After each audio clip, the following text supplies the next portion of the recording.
Olá, para você que ainda não me conhece, eu me chamo Samuel. Seja bem-vindo ao canal Aprendi a Pensar. Para quem ainda não sabe, aqui é um canal que a gente fala de tudo que a gente tem vontade de falar. Então hoje eu quero abordar com vocês o tema sobre fé e política, tá? Eu achei esse tema bem interessante para a gente conversar sobre isso hoje. E eu resolvi compartilhar com vocês aquilo que eu penso, tá? Samuel, mas quem foi que pediu a tua opinião? Ninguém, gente, mas o canal é meu e vocês vão ter que me ouvir, tá? Então, vou trazer aqui para vocês algumas ideias daquilo que eu penso, e aí você deixa nos comentários o que você acha sobre isso também, tá? Mas é assim, é um assunto que tem causado muita divisão, medo, e infelizmente até uma desinformação dentro das igrejas, né? E eu quero começar aqui deixando uma coisa muito clara. Esse vídeo, gente, não é para defender direita, e nem para defender a esquerda, tá? O meu objetivo aqui é defender apenas uma coisa, a palavra de Deus. Então, se no final desse vídeo você continuar, né, sendo de direita, amém. Se você continuar sendo de esquerda, perfeito. Se você continuar sendo de centro, tá tudo certo. A decisão política não é minha, não é da igreja, é sua. Tá? Então, o que eu quero aqui é combater essa mentira que está sendo repetida por muitos cristãos. Né? A mentira de que Deus mede o teu caráter ou a tua salvação pelo candidato em que você votou. Isso simplesmente não está na Bíblia, tá bom? Esse é o primeiro ponto. E como cristãos, nós precisamos aprender uma regra muito simples. Nenhuma opinião vale mais do que a palavra de Deus. Tá? Então vocês precisam já começar sabendo dessa regra, tá bom? Então assim, hoje, principalmente aqui na plataforma, existe um fenômeno muito perigoso. Algumas pessoas transformaram política em religião. E pior, tá? Transformaram políticos em salvadores da pátria. Então assim, você percebe que isso é perigoso quando alguém começa a dizer o seguinte: quem votou em fulano apostatou da fé. Eu vi isso em um canal hoje, inclusive. Quem votou em ciclano perdeu a salvação. Quem é cristão de verdade jamais votaria naquele candidato. Gente, a minha pergunta é: aonde é que está esse versículo na Bíblia que fala sobre isso? Que eu, pelo menos, nunca encontrei. E olha que eu já li a Bíblia e de vez em quando ainda eu leio. Tá? A gente tem que ser honesto, né? A Bíblia, gente, ela fala sobre pecado, a Bíblia fala sobre arrependimento, a Bíblia fala sobre salvação, fala sobre santidade, fala sobre idolatria, cuidado. Mas, por incrível que pareça, a Bíblia nunca disse algo do tipo: bem-aventurado aquele que votar em determinado partido. Nunca. Vocês acreditam nisso? Pois é. Jesus, ele nunca perguntou para ninguém em quem você vota ou em quem você vai votar. Jesus, ele perguntava outra coisa totalmente diferente, acredite você ou não. Jesus, ele perguntava assim: quem dizeis que eu sou? Essa era a preocupação de Cristo. Aliás, quando tentaram colocar Jesus dentro de uma disputa política, ele simplesmente saiu dela. Samuel, mentira. Em João 6, depois da multiplicação dos pães, a multidão queria fazê-lo rei.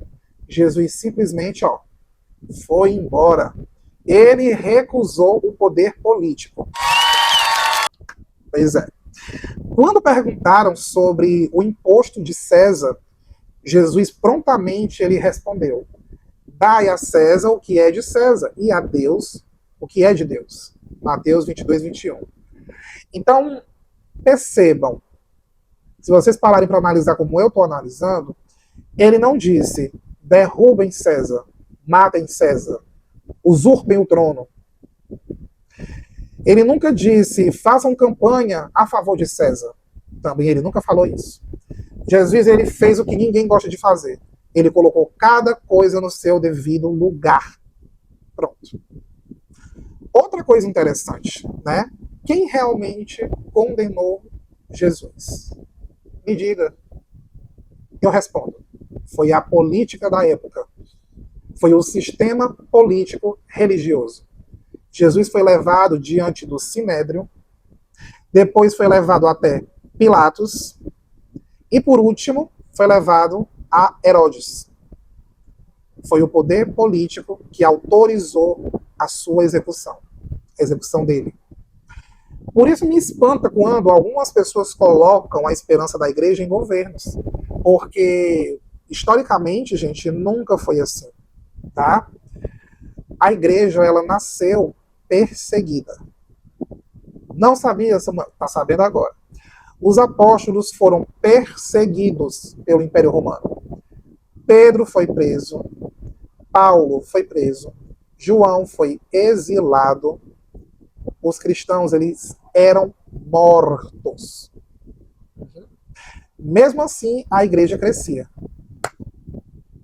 Por quê? Me diga aí por quê. Não sei, não tem problema. Porque a força da igreja nunca veio do governo. A força da igreja veio do Espírito Santo de Deus.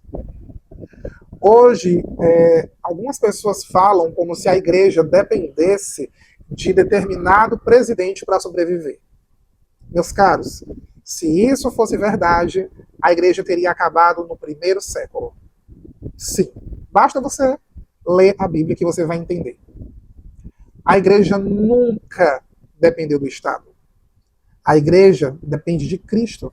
Porque quem sustenta a igreja é Jesus, não é Brasília. Sinto muito te informar. Quem sustenta a igreja não é o Congresso, muito menos o STF, muito menos o presidente.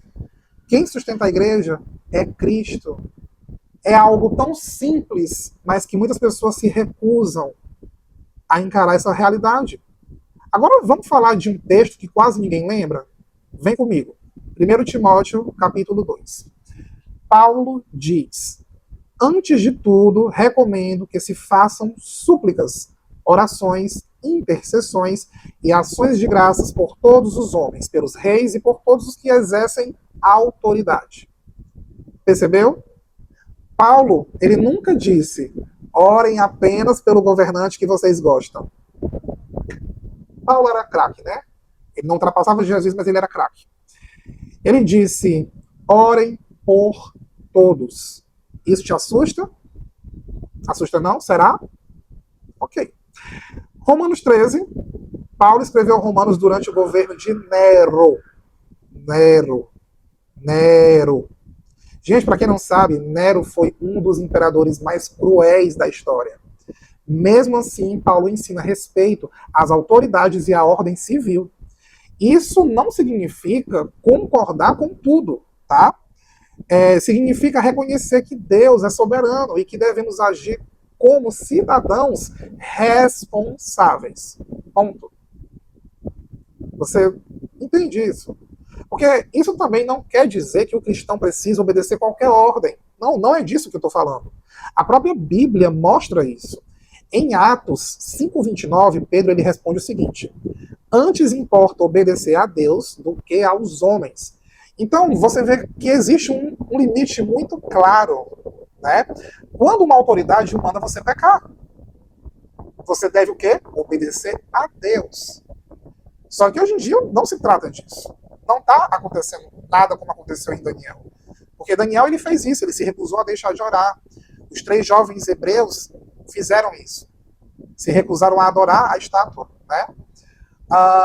Os apóstolos fizeram isso, né? Continuaram pregando. Mas reparem numa diferença que eu acho crucial. Não sei se vocês perceberam. Essas pessoas que eu falei, elas não responderam com violência. Responderam com fidelidade. Hoje, por exemplo, existe um outro problema.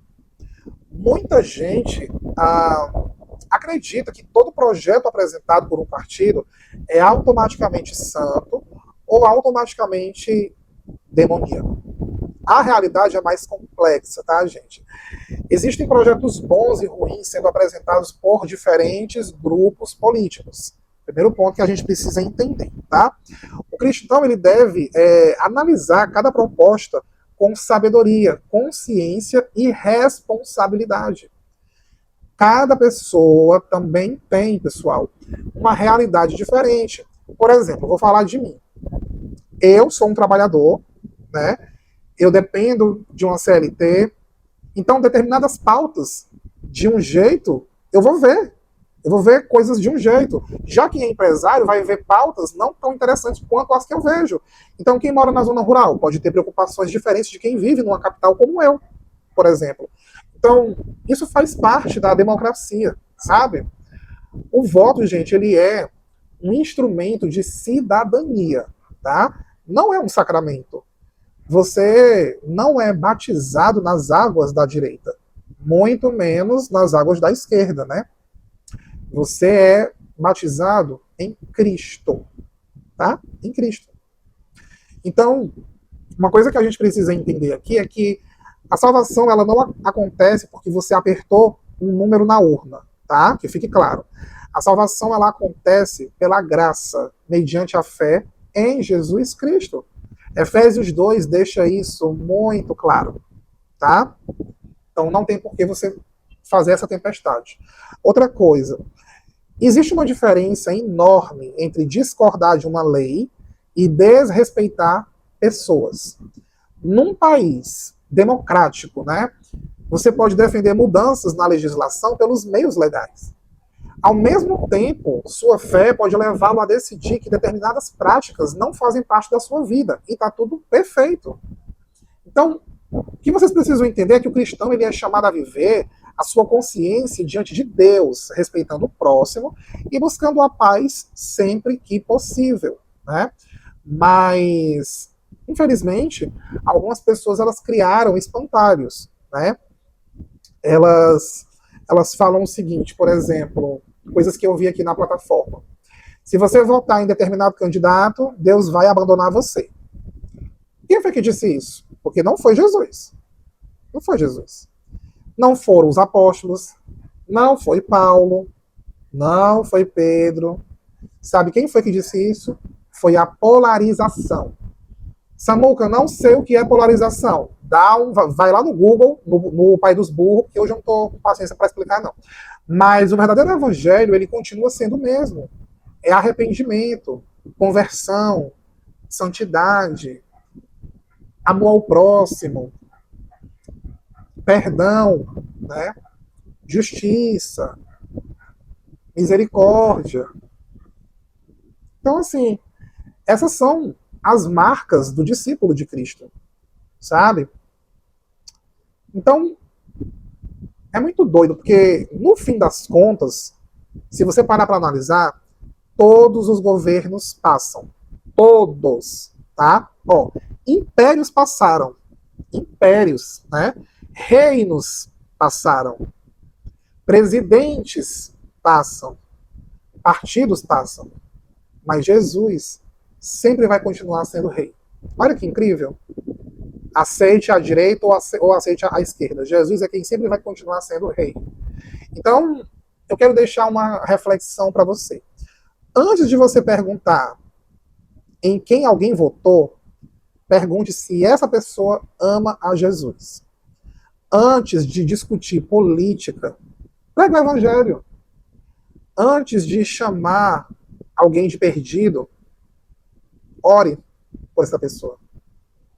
Porque foi isso que Cristo mandou fazer. Tá? Então, para você que ficou até aqui, até esse exato momento, o que eu posso dizer para você é: não tenha medo. Não tenha medo. A sua salvação ela não está numa urna eletrônica. A sua salvação está na cruz. Não coloque sobre a política um peso que a Bíblia nunca colocou. Vote conforme sua consciência. E se eu puder te dar um conselho, eu digo: estude, pesquise, tá? Pesquise muito. Ore. Aí depois disso tudo, você respeita quem pensa diferente de você. Porque um cristão que é maduro, ele pode discordar politicamente sem deixar de amar o próximo. Tá bom? Então esse era o recado. Que Deus nos dê discernimento para separar o reino de Deus de projeto de poder e que a nossa esperança continue firmada em Cristo. Porque somente Ele é Senhor da igreja, tá bom? Então, que Deus abençoe você. Ó, um beijo enorme no teu coração e até o próximo vídeo, tá bom? Tchau, tchau.